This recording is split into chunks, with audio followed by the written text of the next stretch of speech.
Sekarang kita berada di tanggal 6 Zulhijjah berdasarkan keputusan pemerintah kita.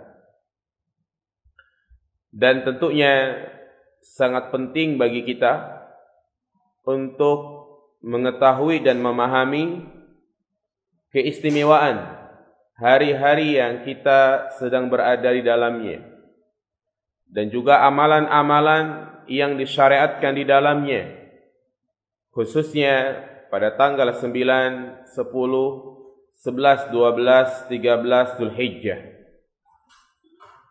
Karena perlu kita ketahui jamaah sekalian bahwa di dalam setahun yang jumlah harinya ada 360 hari, ada 10 hari yang sangat istimewa. Yang pertama adalah 10 hari pertama di bulan Zulhijjah. Yang kedua 10 hari pertama di bulan Zulhijjah di Muharram, dan yang ketiga 10 hari terakhir di bulan suci Ramadan. Bahkan para ulama berselisih, manakah yang paling utama? Apakah 10 hari pertama di bulan Zulhijjah ataukah 10 hari terakhir di bulan suci Ramadan? Sebagian ada yang mengatakan 10 hari terakhirlah yang lebih utama. Ada pula yang mengatakan 10 hari pertama di bulan Zulhijjah yang lebih utama. Namun pendapat yang bijak berkenaan tentang malamnya, maka tentu 10 hari terakhir di bulan suci Ramadan lebih utama. Karena terdapat di dalamnya malam Lailatul Qadar, yang itu lebih baik dari 1000 bulan. Berkaitan siang harinya, maka 10 hari pertama di bulan Zulhijjah yang lebih utama. Maka sebagaimana kita semangat untuk mengerjakan ibadah di 10 hari terakhir di bulan suci Ramadan, maka demikian pula kita harus memiliki semangat ibadah di saat-saat ini. Karenanya Allah Subhanahu wa taala bersumpah jemaah sekalian. Ini menunjukkan keutamaan 10 hari pertama di bulan Zulhijjah. Yang pertama, Allah bersumpah dengan hari-hari tersebut. Allah berfirman, "Wal fajri wa layalin 'ashr." Demi fajar dan demi malam yang 10. Apa yang dimaksud dengan malam yang 10? Al-Hafidh Ibnu Rajab Al-Hambali menukil dari ucapan sahabat Abdullah bin Abbas bahwa yang dimaksud dengan 10 malam di sini yaitu 10 hari pertama di bulan Zulhijjah. Di sini Allah bersumpah dengannya, menunjukkan kalau Allah bersumpah dengan makhluknya, makhluk tersebut memiliki keistimewaan tersendiri, memiliki keutamaan tersendiri. Allah bersumpah dengan waktu asar, ya, wal asri. Allah bersumpah dengan waktu duha, wad duha. Allah bersumpah dengan malam, wal laili. Menunjukkan makhluk-makhluk tersebut adalah makhluk yang istimewa. Dan juga 10 hari pertama di bulan Zulhijjah ini berada di bulan-bulan haram, yaitu di bulan-bulan yang mulia. Sebagaimana Allah sebutkan dalam surat At-Taubah ayat 36, "Inna iddatash syuhuri indallah 12 syahran fi kitabillah yauma khalaqas samawati wal ard minha arba'atu hurum dzalika dinul qayyim fala tadhimu fihinna anfusakum." Sesungguhnya bilangan bulan di sisi Allah itu ada 12 bulan, dan itu sudah ditetapkan oleh Allah Subhanahu wa taala sejak diciptakannya langit dan bumi. Dan dari 12 bulan ini ada 4 bulan yang haram, 4 bulan yang mulia. Allah katakan Dzalikad dinul qayyim. Itulah agama kalian yang lurus. Maka janganlah kalian berbuat zalim di dalamnya. Apa 4 bulan yang haram ini? 3 berturut-turut. Yang pertama apa?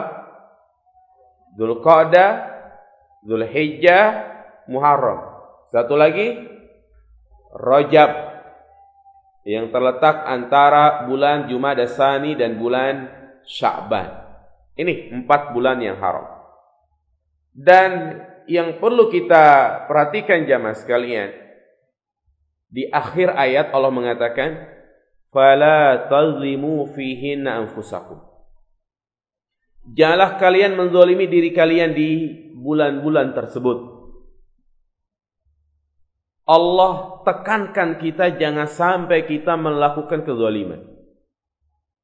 Dan kita semua tahu Allah Subhanahu wa taala melarang kita melakukan kezaliman terhadap diri kita sendiri atau terhadap orang lain kapanpun dan dimanapun.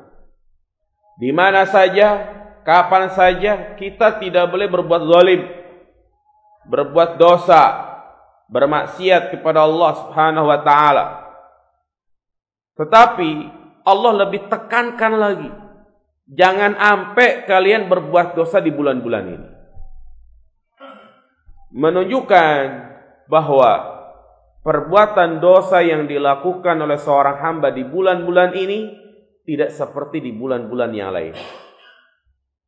Kemaksiatan yang dilakukan di hari-hari ini Allah lipat gandakan dosanya. Karena secara umum waktu yang mulia, tempat yang mulia, kalau seseorang bermaksiat di dalamnya, maka Allah akan lipat gandakan dosanya. Sama seperti halnya mereka yang berbuat maksiat di tanah haram, Makkatul Mukarramah, maka Allah akan lipat gandakan dosanya. Jangankan perbuatan dosa, memiliki niat yang buruk saja di sana, Allah azab dengan azab yang pedih. Sebagaimana Allah berfirman, "Wa may yurid bi ilhadin nuzikhu bi'adzabin alim." Barang siapa yang hendak melakukan kemaksiatan, keburukan, maka kami akan azab dia dengan azab yang pedih. Juga 10 hari pertama di bulan Dzulhijjah, secara umum bulan Dzulhijjah adalah bulan yang tidak memiliki kekurangan. Rasulullah sallallahu alaihi wasallam bersabda, "Syahrani la yanqusan." Ada 2 bulan yang tidak memiliki kekurangan. Syahra Aidin, 2 bulan yang terdapat di dalamnya hari raya kaum muslimin, yaitu bulan Ramadan dan bulan Dzulhijjah. Ramadan, setelahnya itu adalah hari raya Idul Fitri. Dzulhijjah terdapat di dalamnya hari raya Idul Adha. Karena memang 2 hari raya yang ada di dalam Islam ini sebagai bentuk ungkapan kita bersyukur kepada Allah Subhanahu wa taala. Makanya 2 hari raya ini kita bahagia. Bahagia bukan dapat THR. Bahagia tapi kita mampu mengerjakan ibadah-ibadah yang Allah syariatkan di dalamnya. Idul Fitri jatuh setelah kaum muslimin melewati bulan yang penuh dengan kemuliaan, yang terdapat di dalamnya ibadah-ibadah yang tidak ada di bulan-bulan yang lain, yaitu bulan suci Ramadan. Demikian pula Idul Adha jatuh setelah kaum muslimin melewati 10 hari pertama di bulan Dzulhijjah yang penuh dengan keutamaan dan ketaatan. Juga di antara keistimewaan 10 hari pertama di bulan Dzulhijjah, terdapat di dalamnya 1 hari yang sangat bersejarah. 1 hari di mana Allah Subhanahu wa taala berikan nikmat yang sangat besar kepada umat ini, yaitu berupa disempurnakannya agama Islam. Ini nikmat yang sangat besar. yang wajib untuk kita syukuri bahwa Islam adalah agama yang sudah sempurna dan sudah disempurnakan. Artinya segala hal yang kita butuhkan, terutama jalan menuju surga, jalan menuju neraka, telah jelas, telah terang menderang, seperti halnya matahari di siang hari, bulan di malam hari, jelas. Sehingga hendaknya kita mengikuti apa yang sudah jelas tersebut. Kalau Islam adalah agama yang sudah sempurna, maka tidak perlu kita melakukan penambahan, pengurangan, perubahan. Semua itu tidak dibenarkan menurut syariat. Dengan disempurnakannya agama Islam inilah membuat orang-orang Yahudi merasa iri. Karena tidak ada kesempurnaan pada agama mereka.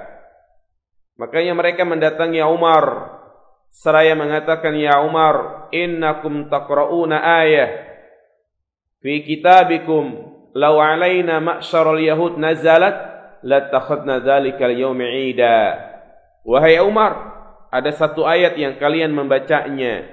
Jika ayat tersebut turun kepada kami, maka akan kami jadikan hari tersebut sebagai hari raya. Umar pun bertanya, ayu ayat apa itu? Kemudian dijawab oleh orang Yahudi, yaitu ayat al-yawma akmaltu lakum dinakum wa atmamtu alaikum ni'mati wa raditu lakumul islam madina. Pada hari ini aku sempurnakan bagi kalian agama kalian. Apa kata Umar? Qad arafna dzalikal yaum wal makan alladhi nuzilat fihi 'ala an-nabi sallallahu alaihi wasallam wa huwa qa'imun bi Arafah yaumil Jum'ah. Kami tahu hari dan tempat di mana Allah turunkan ayat tersebut kepada Nabi kita Muhammad SAW, yang saat itu Rasulullah sedang wukuf di Arafah. Dan yang menjadi keutamaan 10 hari pertama di bulan Dzulhijjah ini, yang tidak ada pada hari-hari yang lain. Siapapun dia yang melakukan kebaikan, amal soleh, yang wajib maupun yang sunnah, pokoknya berbuat baik apa saja, ketaatan apa saja, maka sama saja dia melakukan amal soleh yang paling dicintai oleh Allah Subhanahu wa ta'ala. Apa kata Nabi SAW? Ma min ayyamin al-amalu soleh fihinna ahabu ilallah min hadhil ayyamil ushr. Tidak ada hari-hari yang amal soleh itu lebih dicintai oleh Allah Subhanahu wa ta'ala daripada amal soleh yang dilakukan di 10 hari pertama di bulan Dzulhijjah. Subhanallah. Maka perbanyaklah amal di hari-hari ini, karena keutamaannya itu jauh lebih istimewa dari hari-hari yang lain. Melakukan satu kebaikan saja di hari-hari biasa itu dibalas 10 kali lipat, atau bahkan bisa 700 kali lipat. Itu di hari-hari yang lain. Apalagi kalau dia beramal di hari-hari ini. Maka hendaknya kita memiliki semangat. Kalau akhir Ramadan, Allah rahasiakan, ya kan, terjadinya Lailatul Qadar setiap malam atau hanya satu malam, jemaah. Satu malam, pada malam-malam ganjil saja. Itu pun gak semuanya malam ganjil, hanya malam-malam tertentu. Itu Lailatul Qadar. Tapi 10 hari pertama di bulan Dzulhijjah, semuanya dari tanggal 1 sampai tanggal 10. Subhanallah. Artinya, nih, apa namanya? Ya, kabar gembira, janji dari Nabi SAW yang sudah jelas. Nabi mengatakan, tidak ada hari-hari yang Allah cinta kepada amal soleh daripada 10 hari pertama di bulan Dzulhijjah. 6. Juga di antara keutamaan lainnya, terdapat di dalamnya satu hari di mana Allah Subhanahu wa ta'ala memerdekakan hambanya dari api neraka, yaitu hari Arafah, tanggal 9 Dzulhijjah. Apa kata Nabi SAW? Ma min ayyamin, tidak ada hari-hari di mana Allah Subhanahu wa taala lebih banyak memerdekakan hambanya dari api neraka min yaum Arafah, daripada hari Arafah. Juga terkumpul di dalamnya induk-induk ibadah. Apa kata Al-Hafidz Ibnu Hajar?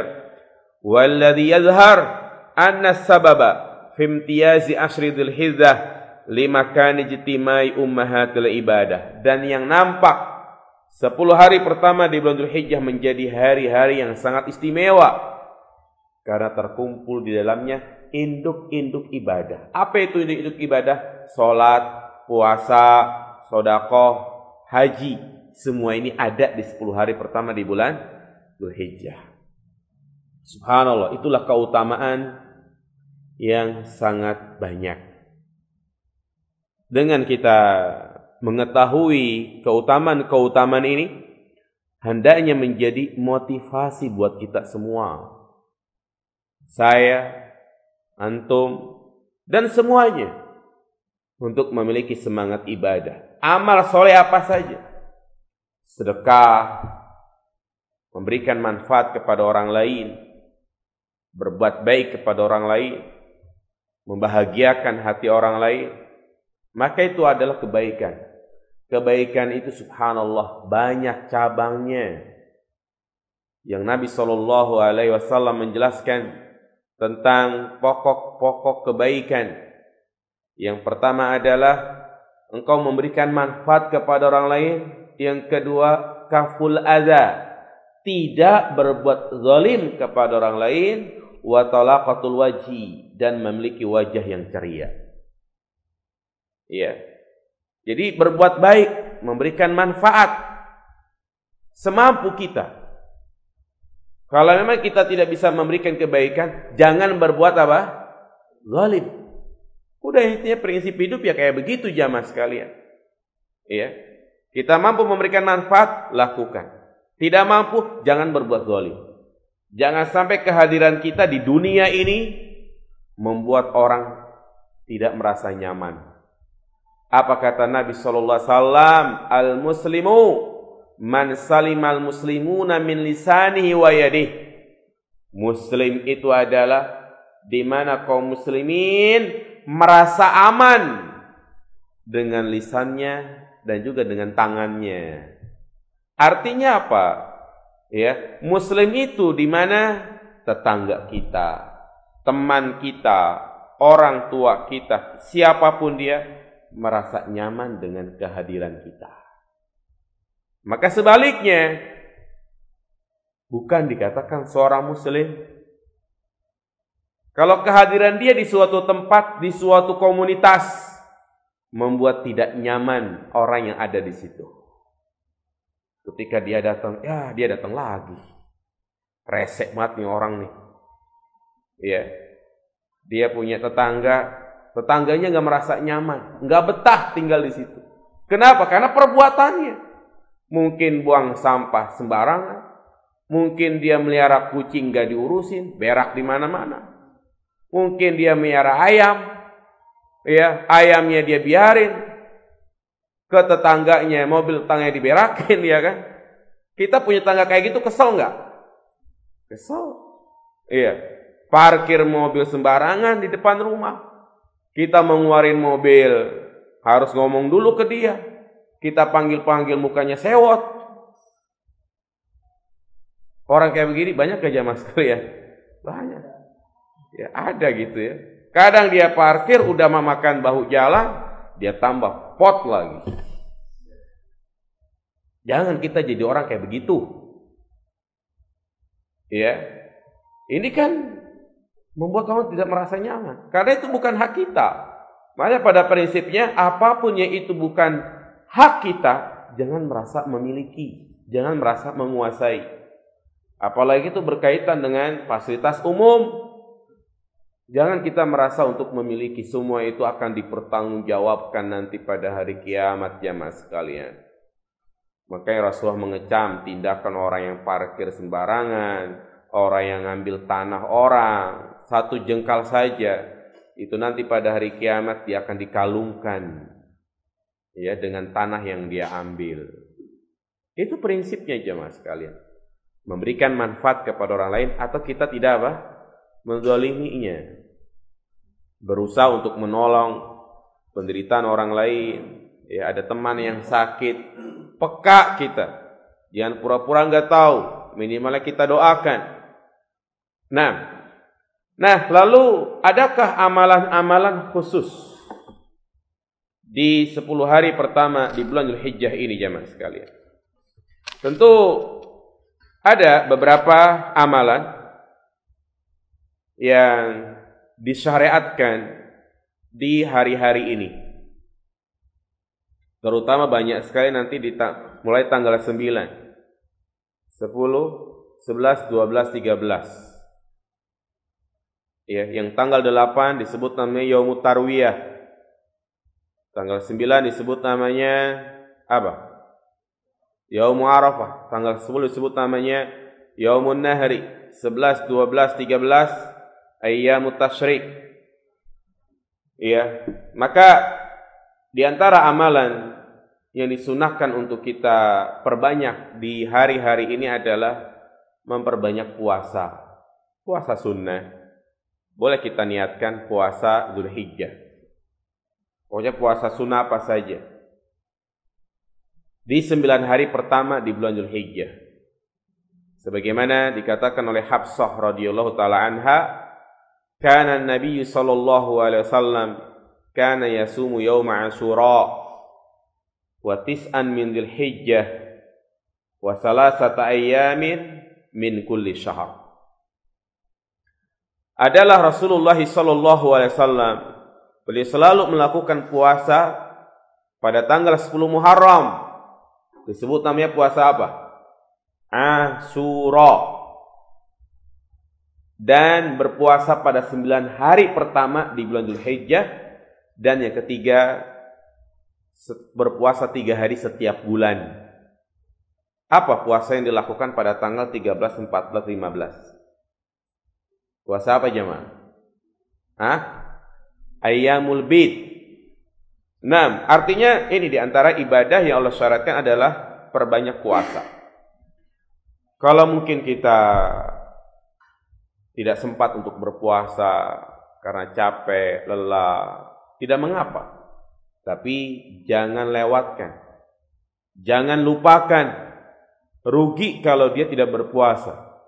Yaitu berpuasa pada tanggal 9 Dzulhijjah yang disebut namanya puasa Arafah. Apa kata Nabi sallallahu alaihi wasallam ketika ditanya tentang keutamaan puasa Arafah? Beliau menjawab, "Siyamu yaumi Arafah yukaffiru sanah al-madiyah wal baqiyah."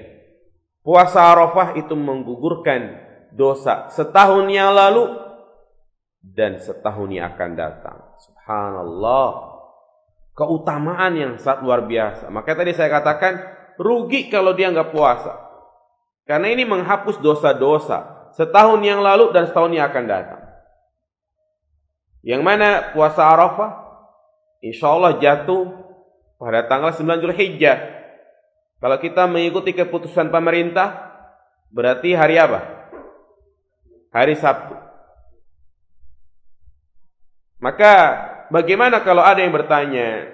Karena ya tentunya yang kita saksikan bahwa keputusan pemerintah dengan keputusan Saudi Arabia berbeda.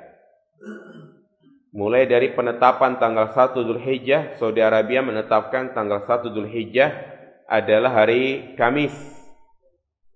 Pemerintah kita hari Jumat.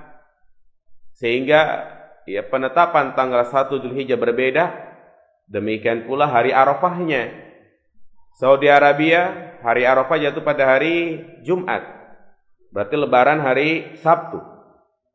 Di Indonesia dan negara-negara sekitarnya, Malaysia, Singapura, Brunei, sama seperti kita menetapkan hari Arafah jatuh pada hari Sabtu dan Idul Adha jatuh pada hari Ahad.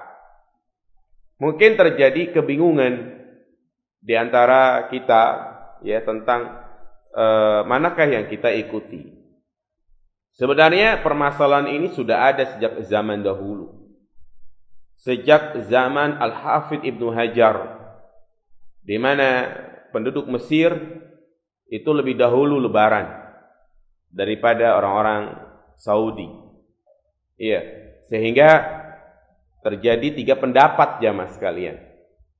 Pendapat yang pertama menyatakan bahwasanya mutlak kita wajib mengikuti keputusan pemerintah, baik puasa Arafahnya maupun hari rayanya ikut pemerintah. Dalam hal ini kita Arafah hari Sabtu, lebaran hari Ahad. Pendapat yang kedua mengatakan mutlak wajib mengikuti Saudi Arabia. Ya. Dalam puasa Arafah dan juga hari raya Idul Adha. Ada lagi pendapat yang ketiga. Apa kira-kira pendapat yang ketiga jamaah sekalian? Arafahnya ikut Saudi, lebarannya ikut pemerintah. Jadi pendapat yang ketiga itu puasa Arafahnya hari Jumat, lebarannya hari Ahad, ikut pemerintah. Berarti hari Sabtunya hari apa? Hari tenang ya, kan mau ujian. Makanya pendapat yang ketiga ini memang agak lemah gitu ya. Yang pada intinya ini adalah masalah ijtihad, yang silahkan kita mengikuti pendapat yang kita yakini. Tetapi secara pribadi saya lebih mengikuti pendapat Syekh Muhammad bin Shalih Al-Utsaimin dan juga ulama-ulama lainnya, ya mutaqaddimin seperti Al-Hafidh Ibnu Hajar dan juga yang lainnya, yaitu mengikuti pemerintah. Iya, karena yang pertama Rasulullah sallallahu alaihi wasallam bersabda, "As-saumu yauma yasumun wal fitru yauma tuftirun." Puasa adalah di mana kalian berpuasa. Berhari raya di mana kalian juga berhari raya. Artinya ini dalil umum, baik itu Idul Fitri maupun Idul Adha. Nabi tidak mengkhususkan hanya pada hari raya Idul Fitri saja. Artinya kita mengikuti kebanyakan kaum muslimin yang ada di negeri kita. Dan berdasarkan keputusan pemerintah bahwa hari raya itu jatuh pada hari Ahad, maka itulah yang kita ikuti. Kemudian yang kedua, Rasulullah juga mengatakan hukmul hakim yarfa'ul khilaf. Ya, ketetapan pemerintah maka itu mengangkat terjadinya perselisihan. Mengangkat terjadinya perselisihan artinya dengan adanya keputusan pemerintah dalam rangka untuk menjaga persatuan. Agar umat Islam ini terlihat betul-betul bersatu, satu komando, satu arah. Ya, bahkan disebutkan dalam hadis, seandainya ada beberapa orang yang melihat ru'yatul hilal. Dia melihat hilal. Kemudian dia melapor kepada pemerintah tentang persaksiannya itu. Namun ternyata persaksiannya tidak diterima. Maka Nabi SAW mengatakan, tetap ikut pemerintah dan engkau tidak boleh puasa sendirian. Ya. Maka yang menjadi wajib bagi kita adalah mengikuti keputusan pemerintah. Adapun pemerintah, ya, dia mungkin punya niat yang lain, punya niat politik dan yang lainnya, itu urusan dia. Dialah yang akan mempertanggungjawabkan di hadapan Allah Subhanahu wa taala. Adapun kewajiban kita hanya mengikuti pemerintah. Nah, kemudian yang kedua, jamaah dirahmati Allah Subhanahu wa taala, yang perlu saya sampaikan juga di sini tentang titik perbedaan yang terjadi antara kalangan yang mewajibkan ikut pemerintah dan kalangan yang mengikuti Saudi Arabia, yaitu tentang masalah puasa Arafah. Puasa Arafah itu diamalkan apakah mengikuti kegiatan wukuf di Arafah ataukah itu mengikuti hilal penanggalan tanggal 1 Dzulhijjah. Jadi pahami perbedaan ini? Iya. Apakah mengikuti kegiatan wukuf di Arafah ataukah mengikuti hilal penanggalan tanggal 1 Dzulhijjah? Maka tentunya yang benar puasa Arafah itu adalah mengikuti penanggalan awal masuk bulan Dzulhijjah. Pemerintah kita menetapkan tanggal 1 Dzulhijjah adalah hari Jumat, maka tanggal 9-nya jatuh pada hari Sabtu. Ya, dan gak bisa matlak hilal dipusatkan kepada satu negara saja, yaitu dalam hal ini Saudi. Ya, karena yang namanya terbitnya matahari, terbitnya bulan dari masing-masing daerah itu berbeda-beda. Ya, jadi itu yang benar, mengikuti penanggalan Dzulhijjah. Dan tentunya puasa Arafah juga sudah disyariatkan terlebih dahulu daripada wukuf di Arafah. Dan justru kalau puasa Arafah itu dikaitkan dengan kegiatan wukuf di Arafah, maka akan terjadi banyak ketimpangan. Yang pertama, bagaimana jadinya negara yang itu waktunya jauh berbeda dengan Saudi Arabia.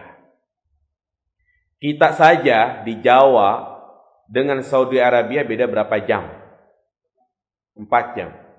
Kita dengan Papua beda berapa jam? 2. Berarti Papua dengan Saudi beda berapa jam? 6 jam. Kesonoan dikit ke Papua Nugini beda berapa jam? 7. Kesonoan lagi. Bisa jadi antara satu negara dengan Saudi Arabia itu beda 10 jam, 12 jam. Nah sekarang permasalahannya, kalau misalnya puasa Arafah itu mengikuti kegiatan wukuf di Arafah, bagaimana jadinya kalau negara-negara yang siangnya lebih dahulu dari Saudi Arabia? Papua Nugini tentunya siangnya lebih dulu atau lebih terakhir? Lebih dulu ya kan? Misalnya di sana di Papua Nugini sudah subuh atau sudah jam 6, di Saudi Arabia masih malam, belum ada kegiatan apa? Wukuf di Arafah. Bagaimana jadinya negara-negara yang lebih jauh lagi? Sehingga nggak bisa dikaitkan dengan kegiatan wukuf di Arafah. Kemudian yang kedua, kalau seandainya terjadi bencana, sehingga kegiatan wukuf di Arafah tidak ada, ya, di Saudi Arabia, kita yang ada di sini apakah tetap berpuasa? Nah, tetap berpuasa. Jadi memang dari dulu masalah ini sudah ada, ya. Artinya masing-masing negara mereka menetapkan puasa Arafah itu mengikuti penanggalan tanggal 1 Dzulhijjah. Baik, ya pada intinya ini adalah masalah khilafiyah yang kita tidak boleh memaksakan orang lain untuk mengikuti pendapat kita, ya. Berjalan masing-masing, jangan sampai saling menjatuhkan. Apalagi terkadang kita lihat di grup ada A nge-share artikel tentang ikut Saudi Arabia, B lagi nge-share ikut pemerintah, A nge-share lagi artikel yang lain, terus seperti itu copy paste, ujung-ujungnya pada keluar grup. Ya, ujung-ujungnya pada berantem, ya kan? Jangan seperti itu. Terus juga yang mengikuti keputusan Saudi Arabia misalnya, jangan dia mengatakan kepada saudaranya, ente haram puasa karena ente puasa pada hari raya Idul Adha. Tidak boleh seperti itu. Ya, intinya berjalan masing-masing sesuai pendapat yang dia yakini. Dan juga terutama kalau kita berada di suatu lembaga, gitu kan. Ya, tetap kita mengikuti lembaga. Yang lebih aman adalah mengikuti pemerintah. Adapun pribadi dia terserah mau ikut siapa. Karena apa? Karena ini berkaitan tentang masalah perizinan dan juga yang lainnya. Baik, jadi itu sedikit saya sampaikan agar mencerahkan kita semua, ya, sehingga apa yang kita jalankan itu betul-betul berdasarkan dengan al-ilm. Baik, jadi jangan lupa untuk berpuasa pada hari Sabtu, ya. Pasang alarm tuh, ingatkan diri kita. Ya. Dan bagaimana kalau yang masih punya kodok puasa, ya kan? Maka kesempatan nih, karena ini adalah hari-hari istimewa, kodok. Jangan diakhir-akhirkan nanti aja. Memang kodok puasa itu waktunya panjang sampai datang Ramadan berikutnya. Tapi tentunya ya lebih awal itulah lebih baik. Ya, karena khawatir ketika dan nanti aja tahu-taunya ngisi, ya kan, tahu-taunya hamil lagi hingga akhirnya enggak ada kesempatan untuk mengqadha. Baik. Juga di antara amalan yang disunahkan di 10 hari pertama di bulan Dzulhijjah ini adalah memperbanyak zikir. Terutama kalimat-kalimat tahmid. Tahmid yaitu ucapan apa? Alhamdulillah. Takbir apa? Allahu Akbar. Tahlil la ilaha illallah. Tasbih subhanallah. Hendaklah kita perbanyak untuk membacanya. Ya, makanya mulai tanggal 1 Dzulhijjah itu kita sudah diperbolehkan untuk takbiran. Allahu Akbar, Allahu Akbar, Allahu Akbar. La ilaha illallah, wallahu akbar. Allahu Akbar walillahil hamd.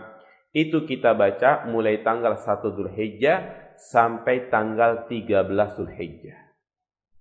Ya, berbeda dengan hari raya Idul Fitri yang waktunya itu sempit, hanya dari terbenam matahari di akhir Ramadan sampai imam naik mimbar Idul Fitri. Adapun setelah itu kita tidak boleh takbiran.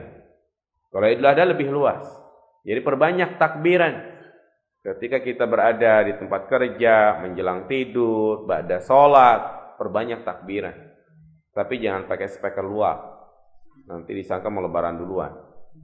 Iya, jadi intinya perbanyak takbiran. Juga di antara ibadah yang disyariatkan, ya, di 10 hari pertama di bulan Dzulhijjah ini, khususnya hari Ahad, yaitu bertepatan hari raya Idul Adha, yaitu sholat Id jamaah sekalian. Sholat Id, persiapkan ya untuk mengerjakan sholat Id. Makanya pada malam takbiran ya kita jangan bergadang. Ya, takbiran silahkan, tapi jangan sampai larut malam. Ini sebagian orang takbiran itu dijadikan untuk bergadang. Yang lebih parah lagi digunakan untuk bermaksiat. Ya dia apel ke rumah pacarnya lah, jalan-jalan sama pacarnya, minum alkohol, ya musik-musikan, nongkrong, naudzubillah jamaah sekalian. Dia bermaksiat di hari-hari yang sangat istimewa. Ya, dia cuci mata pinggir jalan, godain perempuan lah, di warnet, main game, ya. Ini semuanya perbuatan yang sia-sia. Malam takbiran adalah kita memperbanyak takbir, bertaubat kepada Allah, ya, berdiam diri di masjid, ya, sampai Isya, sampai jam 9 pulang, sampai rumah tidur sudah, tidur. Persiapan besok kita mengerjakan sholat Idul Adha. Subuh bangun. Ya, subuh bangun, kita sholat subuh. Selesai sholat subuh, ya, kita mandi. Disunahkan untuk mandi sebagaimana mandi junub. Ya, kita awali dengan membersihkan kemaluan. Kemudian berwudu sebagaimana wudu untuk sholat. Kemudian kita basuh kepala. Kemudian kita guyur seluruh badan kita. Barulah kita sampoan, sabunan, odolan. Ya. Selesai, kita pakai baju yang paling bagus. Enggak harus baru. Tentunya kita punya pakaian-pakaian yang menjadi favorit kita, ya kan. Disimpan di lemari yang kita pakai hanya waktu-waktu tertentu. Maka pakai. Yang penting Islami. Jangan pakai kaos gitu kan. Jangan pakai baju-baju yang itu akan menimbulkan fitnah, libas syuhra, tapi pakai baju koko, ya, pakai peci, pakai sarung, pakai sorban, ya. Pokoknya pakai baju yang paling bagus dan juga memakai minyak wangi. Pokoknya serapih mungkin penampilannya, ya, untuk melaksanakan sholat Idul Adha. Jadi jangan bangun tidur langsung ikut sholat, udah bau iler, bau kucel, ya kan. Nah, ya kita jalan perlahan, ya kan, sambil bertakbir, tenang. Dan sunnahnya itu kalau memang dekat, ya jalan kaki. Kalau memang jauh naik motor. Subhanallah, ya. sambil takbir Allahu Akbar, Allahu Akbar, Allahu Akbar. Ya, gandengan sama istri yang punya istri ya kan. Nah, indah rasanya. Iya. Kemudian di mana kita sholat? Cari pelaksana sholat yang di lapangan. Karena sunnahnya sholat itu di lapangan, bukan di masjid. Ya, kecuali kalau turun hujan baru pindah ke masjid. Sunnah itu di lapangan. Di lapangan di sini maksudnya bukan hanya lapangan bola ya, tapi tanah lapang, halaman, mungkin jalan raya yang disekat sedikit gitu ya. Jadi kita cari di situ. Dan sunnahnya sebelum kita melaksanakan sebelum berangkat itu kita nggak boleh makan dulu. Nanti baru makan setelah sholat Id. Jadi bukan berarti puasa. Ya memang sunnahnya seperti itu. Berbeda dengan hari raya Idul Fitri yang sunnahnya itu kita makan dulu. Ya, sehingga Idul Fitri itu nggak apa-apa dilambatkan. Mulainya itu jam 7. Adapun Idul Adha untuk disegerakan. Yaitu jam 6:30. Karena dalam rangka untuk menyembelih hewan kurban. Begitu. Jadi datanglah kita ke lapangan, sampai di lapangan enggak ada sholat sunnah. Ya, tidak ada sholat sunnah, langsung duduk ikut takbiran. Ya, karena sholat sunnah tahiyatul masjid yang enggak ada. Nah, di lapangan masa ada tahiyat lapangan gitu kan. Iya, itu berarti langsung duduk dia. Ambil tempat terdepan. Jangan paling belakang di bawah pohon gitu kan. Ya. Ya, maka cari yang paling depan. Dan juga harus kita mengetahui fikihnya bagaimana tata cara sholat Id. Sholat Id ini tidak seperti sholat lainnya. Jadi sholat Id dilakukan 2 rakaat. Rakaat pertama kita melakukan 7 kali takbir. Jadi pertama takbiratul ihram, ini 1. Setelah itu kita 7 kali takbir. Hukumnya adalah sunnah. Dan tidak ada bacaan-bacaan khusus antara takbir-takbir tersebut. Jadi kita takbiratul ihram ya, Allahu Akbar. Dan enggak perlu melafazkan niat. Yang penting hati kita dalam rangka untuk sholat apa? Idul Adha. Jadi enggak perlu kita istilahnya susah-susah melafazkan niat usolli sunnata sholatul Id kelamaan. Ya. Udah langsung Allahu Akbar. Ya, itu sebagai bentuk takalluf ya, orang yang kadang nggak jadi takbir karena ngepasin ya suara takbir dengan irama hati gitu ya. Nah, nggak perlu, udah langsung Allahu Akbar. Ini takbiratul ihram. Kemudian Allahu Akbar. Allahu Akbar. Allahu Akbar. Berapa kali? 7 kali. Ya, rakaat yang kedua setelah kita bangkit takbir berapa kali? 5 kali. Ya, harus diingatin. Jangan sampai ketika imam takbiratul ihram Allahu Akbar. Imam takbir yang kedua Allahu Akbar, dia ruku. Imam takbir lagi Allahu Akbar, dia bangkit. Imam takbir yang ketiga Allahu Akbar, dia sujud. Baru sadar lah. Ada kan videonya ya. Ya, jangan kayak begitu, bikin malu lagi. Udah gitu pakai baju ada merek riad akikoh lagi. Divideoin lagi. Dipirain lagi kan. Malunya luar. Jangan bikin malu. Nah. Ya, jadi intinya jadi itu salatnya. Iya, selesai kita pulang, makan, dan sunnahnya itu kita mengambil jalan berbeda. Ya, jadi misalnya kita berangkat dari jalan blok A, pulang ke blok B, gitu. Nah, itu sunnahnya. Dan juga selesai kita segera untuk menyembelih hewan kurban. Ya, menyembelih hewan kurban. Jadi bersegera untuk melakukannya. Makanya itu ibadah yang keberapa? Yang ketiga. Yang keempat adalah kurban jamaah sekalian.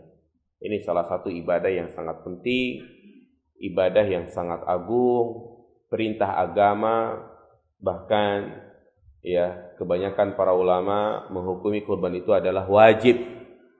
Walaupun ada sebagian yang mengatakan ya sunnah muakkadah. Banyak dalil-dalil yang menjelaskan tentang wajibnya berkurban. Di antaranya adalah sabda Nabi sallallahu alaihi wasallam, ya, man kana lahu sa'atun wa lam yudahi fala yaqrabanna musallana. Barang siapa yang memiliki keluasan rizki kemudian dia tidak berkurban, maka jangan sekali-kali dia mendekati tempat sholat kami. Lihat, Nabi memberikan ancaman yang sangat keras. Juga beliau mengatakan, ya ayuhan nas, ala kulli ahli baitin fi kulli amin udhiyah. Wahai manusia, wajib setiap keluarga setiap tahunnya untuk berkurban. Ya, hadis ini menunjukkan kepada kita bahwasanya yang pertama, kurban itu wajib ternyata tidak perorangan, tetapi kewajiban itu dikembalikan kepada satu keluarga. Dikatakan satu keluarga itu, ya ada yang mengatakan mereka yang tinggal satu rumah. Yang kedua dikatakan satu keluarga, suami istri sama anak-anak. Artinya kalau misalnya istrinya yang berkurban, maka sudah menggugurkan yang lainnya. Iya, suaminya kurban, maka sudah menggugurkan yang lainnya. Tapi lebih utama lagi, ya suami istri kalau dia punya rezeki hendaknya dia berkurban. Dan juga yang kedua Nabi mengatakan fi kulli amin. Kurban itu setiap tahun, bukan seumur hidup sekali. Kita yang sudah berkurban tahun lalu, kalau kita punya rezeki saat ini, hendaknya kita juga ikut berkurban. Iya. Jadi jangan ketika misalnya kita punya rezeki, kita diminta untuk berkurban, dia jawab, saya kan udah kurban tahun lalu. Tidak, tapi setiap setiap tahun, bukan seumur hidup sekali. Ibadah yang seumur hidup sekali, ibadah apa jemaah sekalian? Sunat, ya kan? Khitan. Sunat antum melakukan kapan? Seumur hidup sekali kan? Kalau setahun sekali. Nah, ya jadi makanya Nabi SAW beliau tinggal di Madinah 10 tahun. Beliau tidak pernah yang namanya meninggalkan ibadah kurban. Dan siapapun bisa berkurban jemaah. Enggak harus orang kaya, enggak harus orang yang punya usaha. Kita bisa kurban, antum bisa kurban. Pada prinsipnya adalah, ya, antum niatin atau tidak. Kalau antum nggak niatin, kapan antum bisa berkurban? Maka sekali lagi, kurban itu bukan hanya berbicara masalah kemampuan, tapi masalah iman. Subhanallah. Makanya kurban itu sebagai bukti benarnya keimanan kita kepada Allah Subhanahu wa taala. Bukti benarnya tauhid kita kepada Allah Subhanahu wa taala. Iya. Kenapa jamaah sekalian? Karena misalnya nih antum punya tabungan 5 juta. Iya, tentu kita punya uang 5 juta ini banyak keinginan ya kan? Pengen ganti HP, ya, pengen modif motor lagi, pengen jalan-jalan, banyak keinginan-keinginan. Tapi itu semua dinomor 10-kan. Uang 5 juta diambil 3 juta untuk berkurban. Subhanallah. Berarti dia lebih cinta sama siapa?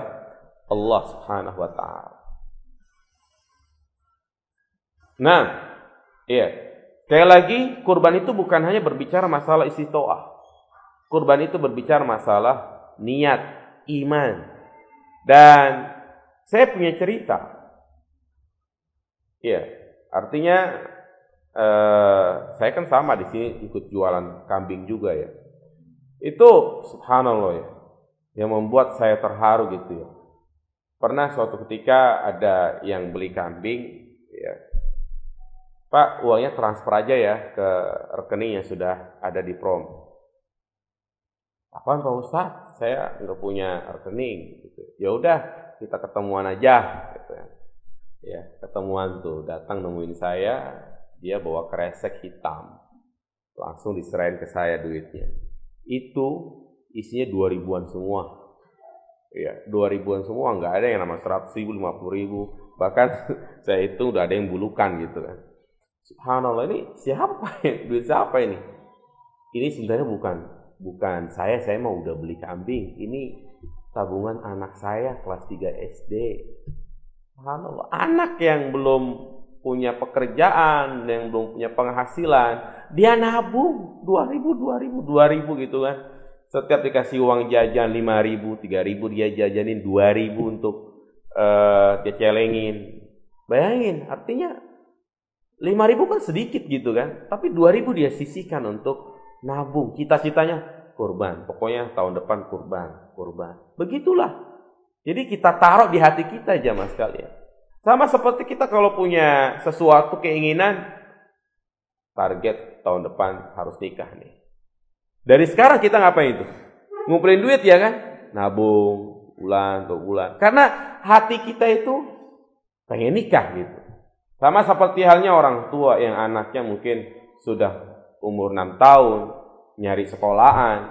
Anaknya lagi udah mau lulus kelas 6, pasti dia akan mengumpulkan uang untuk mendaftarkan anaknya ke sekolah.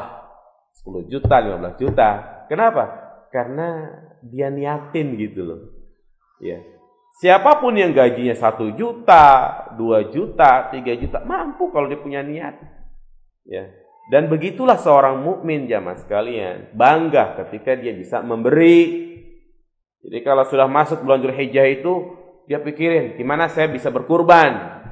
Bukan malah mikirin tusuk sate, mikirin bumbu opor, mikirin ntar dibikin bakso atau bikin rendang. Ya kan? Ya.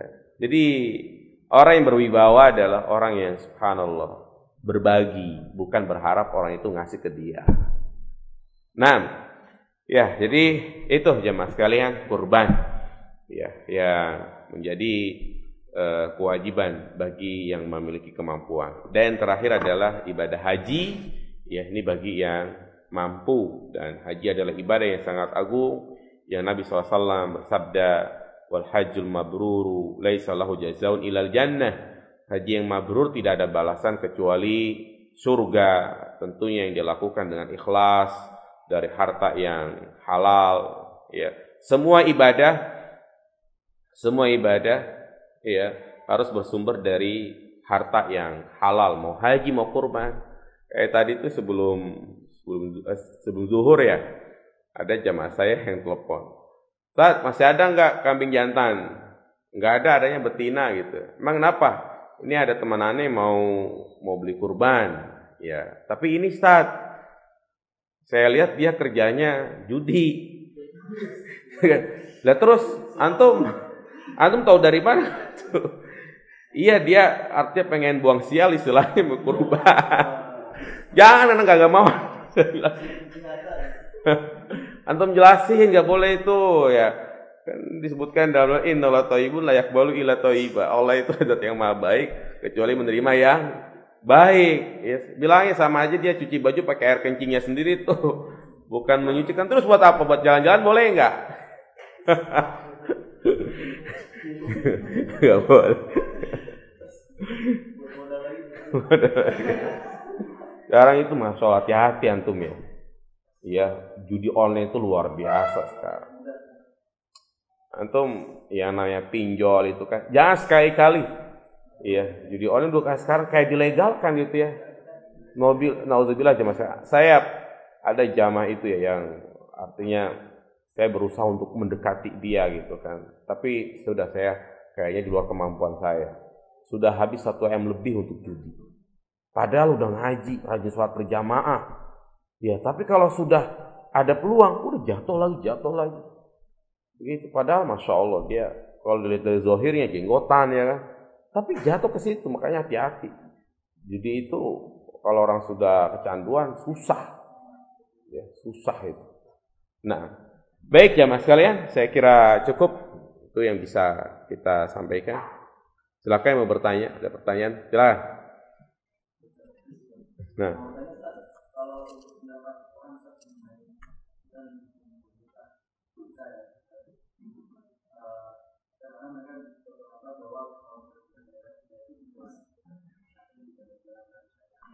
iya.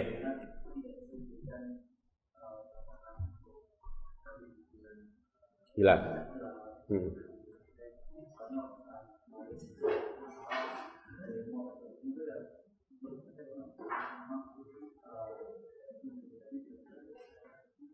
Iya. Nah, maka statement yang mengatakan pemerintah kita tidak menjalankan syariat Islam, maka ini nggak bisa kita terima secara mutlak ya. Memang asas negara kita adalah demokrasi, yang itu bukan ajaran Islam. Tapi ya undang-undang sebagian yang ada di negeri kita itu tidak bertentangan dengan Islam, bahkan sesuai dengan Islam. Undang-undang pernikahan coba. Ya, alhamdulillah negara kita masih berpegang teguh dengan undang-undang Islam, seperti masalah talak, cerai, hulu, itu kan ada aturan-aturannya. Nah, dan juga di antara syaratnya ada mahar, ada saksi, ada wali, ya, dan juga harus lawan jenis, ya kan. Dan tidak ada yang namanya disahkan undang-undang pernikahan sama jenis. Itu dari satu sisi. Terus juga masalah penetapan tanggal 1 Dzulhijjah, tanggal 1 Ramadan, tanggal 1 Syawal, syar'i, subhanallah. Dengan cara apa? Ru'yatul hilal. Makanya kan dilakukan ru'yatul hilal setiap kali hendak masuki bulan Ramadan dan juga bulan Dzulhijjah. Iya. Adapun isu-isu itu mengikuti kepentingan politik, kadang udah udah syuting duluan, pas tanggal 1 baru di-share segala macam. Ya itu kan isu-isu yang tidak jelas, dan sekali lagi kewajiban kita adalah mengikuti keputusan pemerintah. Adapun tanggung jawab dia berbuat zalim, bohong, segala macam, itu urusan dia. Sebagaimana tadi yang kita sebutkan, ada 2 orang yang melihat hilal tapi ditolak persaksiannya, maka kita tetap mengikuti keputusan pemerintah. Karena yang menjadi prinsip dasar kita adalah menjaga persatuan. Jelas? Nah, gimana? Gimana, Rifka?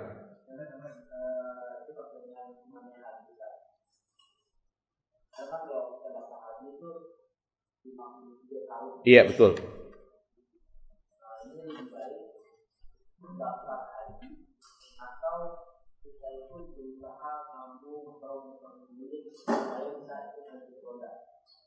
Iya, gimana? Ini lebih baik sama satu sisi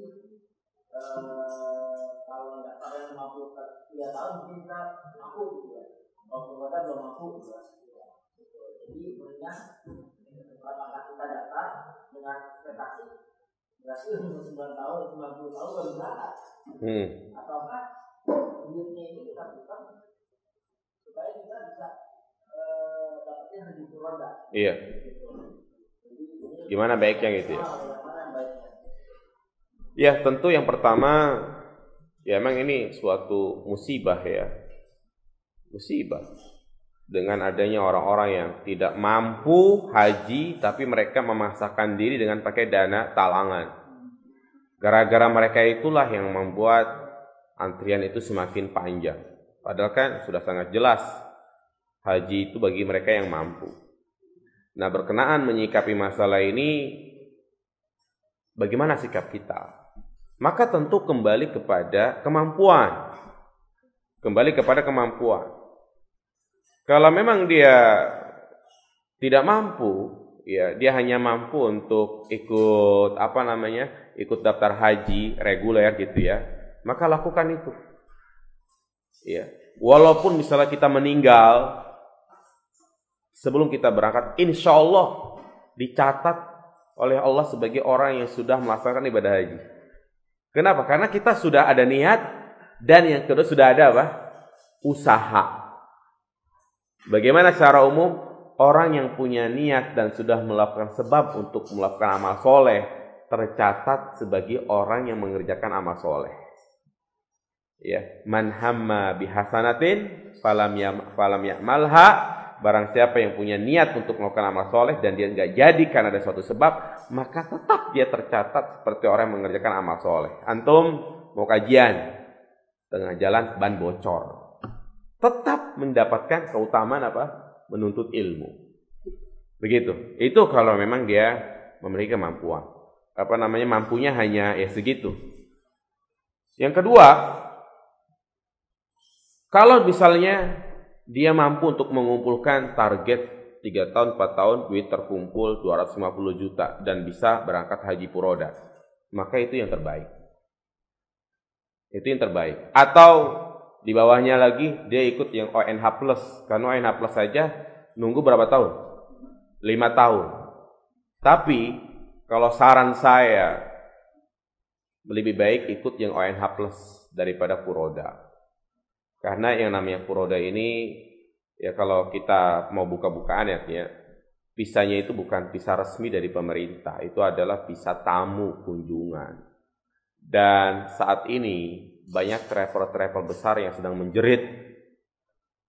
Bahkan beberapa hari yang lalu saya ngobrol sama orang travel, temannya itu jantungan. Kenapa? Karena haji furoda ini kan visa yang pemerintah mengeluarkannya itu nggak banyak. Dan yang sudah daftar haji furoda 250 juta sampai 300 juta itu banyak. Ya.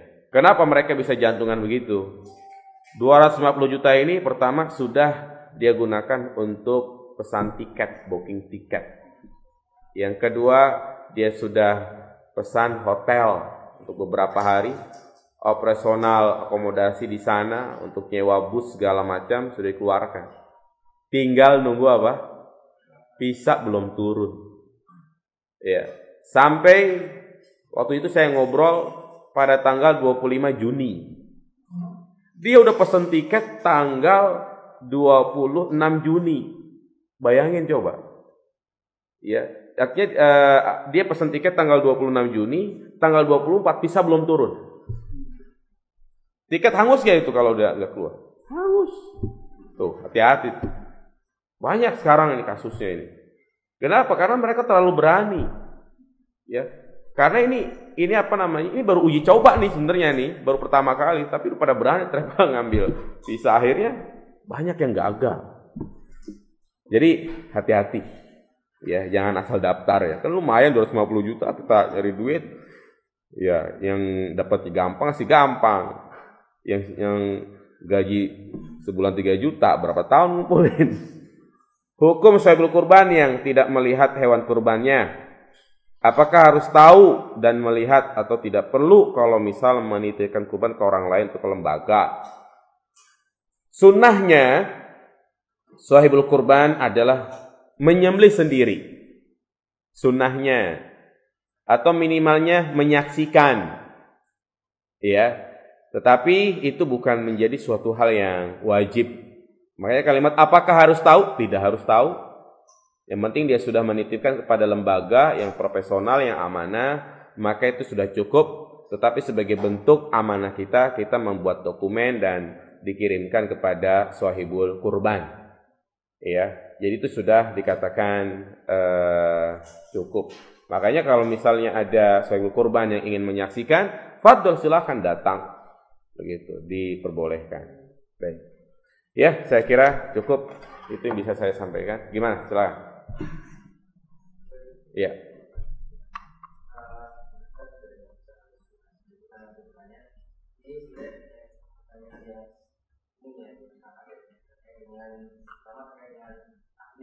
Hah?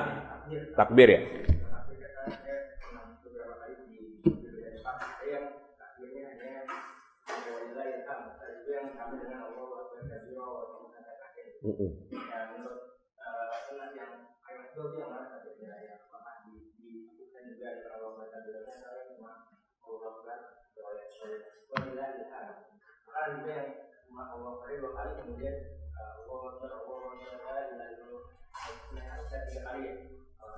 Iya.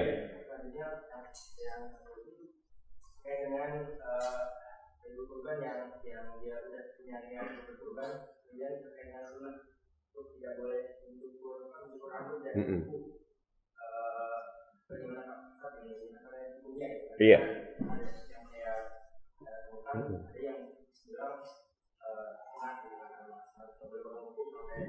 Daging kurbannya disembelih. Iya. Yang pertama untuk lafaz takbiran ya. Saya dapati ada 3 riwayat. Yang pertama dari Ibnu Mas'ud itu berbunyi Allahu Akbar, Allahu Akbar, Allahu Akbar. Seperti kita yang baca ma'ruf ya. Ada lagi takbir Ibnu Abbas, yaitu Allahu Akbar walillahil ham, Allahu Akbar wa ajal, Allahu Akbar ala mahadana. Ada lagi takbir Salman, Allahu Akbar kabira, titik. Jadi riwayat-riwayat yang banyak ini sebenarnya pendapat-pendapat sahabat. Maka pendapat yang tepat, tidak mengapa dia membaca takbir yang banyak itu kan Allahu Akbar kabira, walhamdulillahi katsira, wa subhanallahi bukrata wa asila, la ilaha illallah. Seperti itu boleh. Boleh. Karena isinya itu adalah bentuk pengagungan dan memuji Allah Subhanahu wa ta'ala. Dan ini bukan dalam kategori bid'ah, mengada-ngada zikir, karena kalimat-kalimat di dalamnya adalah sebagai bentuk pengagungan. Begitu. Kemudian yang kedua, berdasarkan hadis Hafsah, di mana Rasulullah bersabda, "Idza dakhala al-'asru wa arada ahadukum ayyudhiya fala yamussa min zafrihi aw sya'rihi aw fima ma'na." Apabila kalian memasuki 10 hari pertama di bulan Dzulhijjah dan kalian hendak berkurban, maka janganlah dia memotong kukunya, memotong rambutnya. Ya, sampai kapan? Sampai hewan kurbannya itu disembelih, dan ini hukumnya sunnah. Sunnah. Dan walaupun misalnya dia memotong, tidak mempengaruhi dengan kurbannya. Jadi tidak ada kaitannya. Jangan sampai dipahami kalau kuku tetap dipotong berarti kurbannya nggak sah. Tidak. Jadi sunnahnya adalah ya kita menahan untuk memotong kuku, memotong rambut yang ada di tubuh kita. Baik, karena saya ada jadwal kajian lagi, sudah mau maghrib. Demikian, subhanallahi wa bihamdika, asyhadu an la ilaha illa anta, astaghfiruka wa atubu ilaik. Assalamualaikum warahmatullahi wabarakatuh.